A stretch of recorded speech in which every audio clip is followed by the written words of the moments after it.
Well, we're in the dog days of summer, which means that we're all thinking about vacations. We're thinking about all the fun eating and drinking that goes along with those vacations, and also some of those implications that can have on your diet. And for a bit more on kind of how to get over some of those post-vacation hangovers in a literal but also dietary sense, and also just a bit more about how to stay healthy and stay clean during the summer months as well, joined by Dr. Paul Coley. And Dr. Coley, I guess the first thing that comes to mind is please don't tell me that I can't eat ice cream during the summer.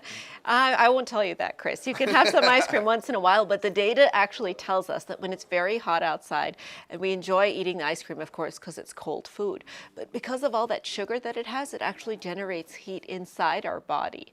So even though hot days, we all want to go out and get a nice ice cream cone, keep in mind that highly processed foods, such as ice cream, things that are very rich in sugar, things that are rich in triglycerides, I'm talking about things that come out of a bag, like potato chips and snacks and popcorn, the things that we like to eat over the summer, those can actually generate heat inside the body as they're being broken down. So it's actually recommended to avoid those types of foods. It's also recommended when it's really hot outside to avoid extremely protein-rich foods.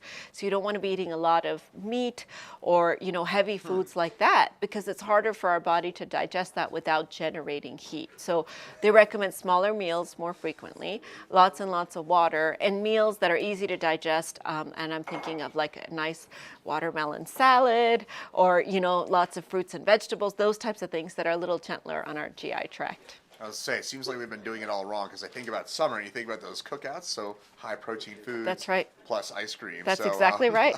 So that's why I'm glad we're having this discussion, because that is actually putting more stress on our body from the inside and generating more heat. So when you're doing those cookouts, you want to try to do kind of more fruits and vegetables, more light, airy foods, and try to keep, small little bits of eating at a time. Go, play some lawn games, come back, have a little bit more. That's the right way to do it. Okay. So what other adjustments should we make for summer diets, summer months?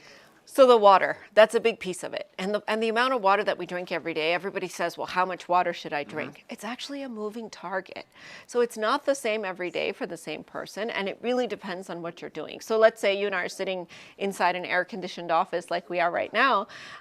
We may not need as much water that day. But on the other hand, if we're spending some time outdoors, we're playing volleyball, we're walking around the park or what have you, we're giving off, more water through insensible losses. We want to increase our intake of water. So it's a little bit of a moving target.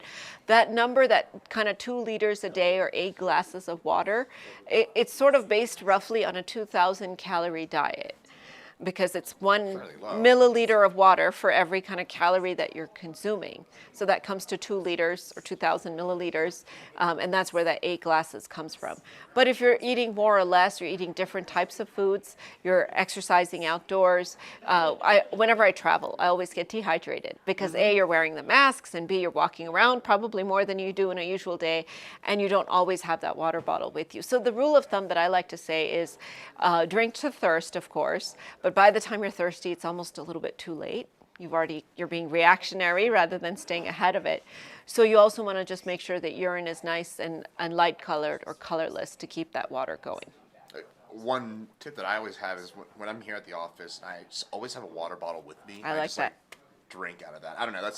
I just implemented that like 2 years ago, and it's for me at least, it's changed the.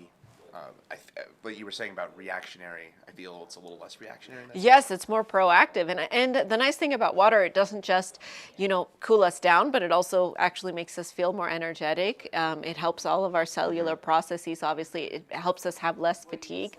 And it also makes your skin look good, too. We all like that. Yes, we do. Okay, so let's shift things to the inevitable summer vacation. You go to a lake house, you go to a beach. You end up eating and drinking too much. We all know. Come on, we're all adults here. We can all pretend. We don't have to pretend on that. You do that. You come back. You feel bloated. You just don't feel yourself. What do you do after the fact to feel better? I have done this too. And the first thing I would say is don't stress too much, because it's okay once in a while to give our bodies a break from that perfect diet. So you don't want to necessarily get too fixated on your eating patterns when you're on vacation, because part of that is the mental release and all of that. But once you come back, it's time for damage control. So you really have to undo some of the things that you've done. So the most common things that we do on vacation, we drink too much alcohol. So you want to take a break, maybe even have like, a dry month or a dry couple of weeks or something like that, so that you give your body a little bit of a break from that alcohol when you get back. We eat too much, too many calories. So you want to think about how you can ramp up the exercise, because remember, it's just a math problem, how much you take in versus how much you put out. And when you're on vacation, maybe you're not even exercising as much as usual. So those 2 to 3 weeks after you come back from vacation, you maybe want to add in an extra walk or add in an extra workout or do things that would help you burn off some of those calories, because you've just accumulated a lot more during that vacation period. You want to try to avoid carbonated beverages, because when you eat a lot or overeat, the carbonated beverages can generate a lot of gas. They can generate a lot of reflux or heartburn. So you want to try to avoid having too many of those. You want to keep your meals smaller when you come back. And that's part of, again, resting your digestive tract to really help recover. And then the last thing I would say, which I like to do either when I'm traveling or when I go out to eat, the next day, I know I've eaten too much sodium during those meals when I eat out, because there's too much salt in everything outside. So actually enrich my diet for potassium, because potassium and sodium are enemies. So if you increase your intake of potassium, firstly, it lowers your blood pressure, and secondly, it helps your body pee out that excess sodium. So I like to drink, coconut water, or eat lots of fruits and vegetables like tomatoes and spinach and things that might be good, rich sources of potassium. Seeds can do that too, sunflower seeds and those types of things. Yeah. Never would have thought of that. Yes, yeah. Glad I'm asking about that. So let's say you're on a trip or on a prolonged trip. Let's say you're on a 2-week trip and you're looking to maybe mitigate some of the damage. What would be the best thing to do? So, for example, would it be to go exercise every other day? Would it be to have one meal a day that's healthy? What's like one thing during a trip that you could do to mitigate some of those worst effects? I think that's a great question. I think incorporating exercise into your routine when you're traveling is really important, because we know that our sleep patterns, our dietary patterns, our exercise patterns are all affected.